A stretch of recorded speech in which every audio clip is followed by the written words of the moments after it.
welcome to the Collective Arcana, a channel all about tabletop gaming. So today we're going to paint Grog, finally, the last member of Vox Machina. I'm so happy to have the whole set done. They look great together and I've got them on display. I can't wait till Mighty Nine's done. But we'll just get right into it.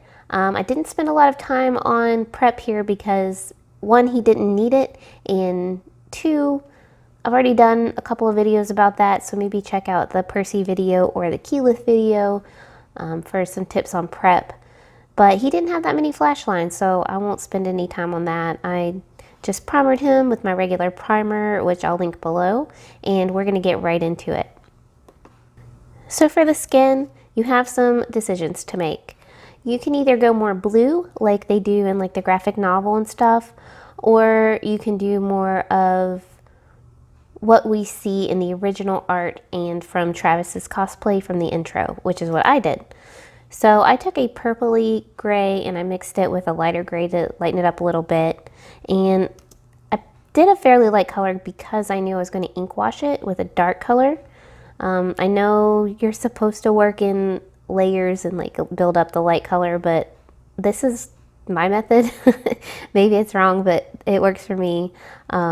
So I did this lighter color and then I just I did the black ink wash later, which you'll see.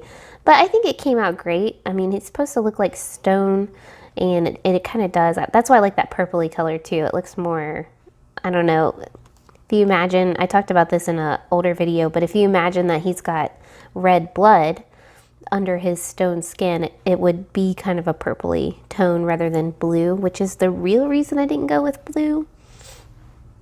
But it's true to the animation, so I don't think you can really go wrong here.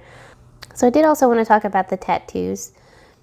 They're very tiny, so make sure you have a tiny brush. I'll link mine below, but take your time, don't rush, and it definitely helps to go back and clean up after just the edges. But the ones on his arms actually have an outline. If you look very closely, you can see where they are supposed to be. The ones on his face are a little different. We'll get to that. And there's really no trick. You just have to take your time. You can kind of do the dot system, like just draw little dots and kind of connect them. And that sometimes helps. And the same thing with his beard. He just kind of, it's kind of hard to see where things go on his face. I actually ended up after this adding like little teeth and painting his tongue and stuff, which I don't think I have on film, but I did that after the fact. It just looked like he was missing something, and that's what I ended up adding.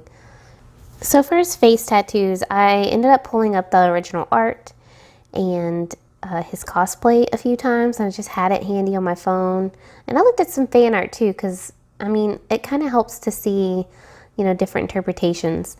How fancy you want to go with the tattoos really depends on how comfortable you are with high detail. You can just do these like straight lines like I did at first, and I think those look pretty cool.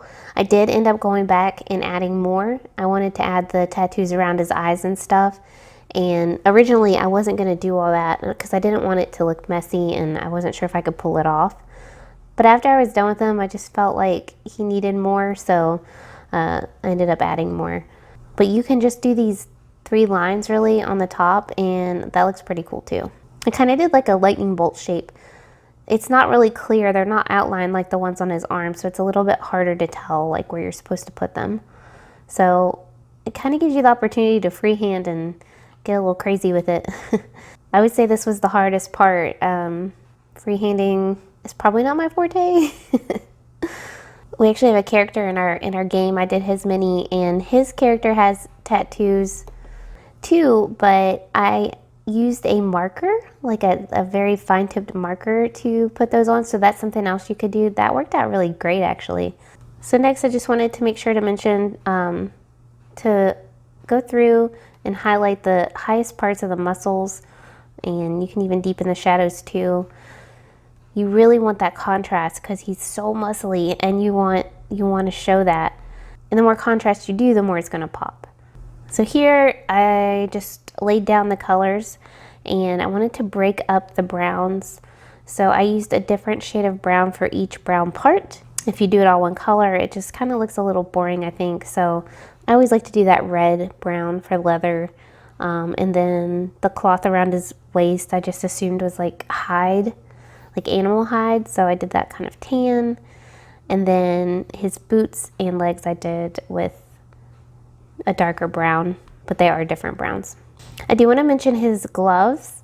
We actually looked at the official like Tal'Dorei item picture and they're stone, and that was kind of tricky because I wanted them to not match his skin. So I ended up doing like gray, like a dark gray with a brown wash to it. Here I kind of jumped forward on you. I added the metal and all that stuff. I didn't film a lot of the detail work because it wasn't anything special. It was just your, you know, just like you do with any mini. So I just really want to talk about, when I do these videos, the parts that are kind of weird and different specifically to them. I do talk about differentiating colors and shades and stuff in the Vax video, and I think the Percy video too. So check those out if you need help with breaking up colors that are similar. There you go, there's Grog. And next we're going to be painting Dodie and Terry. Of course, they have to be ready for the live show.